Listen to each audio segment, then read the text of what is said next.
Cette recommandation d'ajouter la Grande Barrière de Corail à la liste des sites du patrimoine mondial de l'ONU en danger a provoqué la colère du gouvernement australien. Le rapport de l'ONU a mis en évidence plusieurs événements de blanchissement des coraux depuis 2016. C'est là que les eaux inhabituellement chaudes ont un impact sur la capacité du corail à se protéger et ont entraîné la perte d'environ la moitié des coraux du récif. Cette recommandation pourrait conduire l'ONU à créer un plan pour améliorer la santé de la Grande Barrière de Corail, qui pourrait inclure des mesures plus strictes pour réduire les émissions de gaz à effet de serre de l'Australie. Le gouvernement australien a déclaré avoir reçu récemment l'assurance que cette recommandation ne se produirait pas et il a investi de l'argent et des ressources pour protéger le récif emblématique.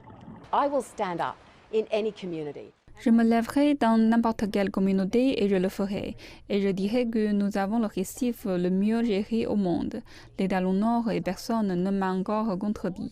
Cette décision était donc erronée. Il y avait clairement de la politique derrière. Clairement, ces politiques ont renversé un processus approprié. Et le fait que le comité du patrimoine mondial ne préfigure même pas cette inscription est, je pense, épouvantable. Le World Wildlife Fund Australia a publié une déclaration disant que la recommandation est claire, que le gouvernement australien ne fait pas assez pour protéger le récif, en particulier sur le changement climatique.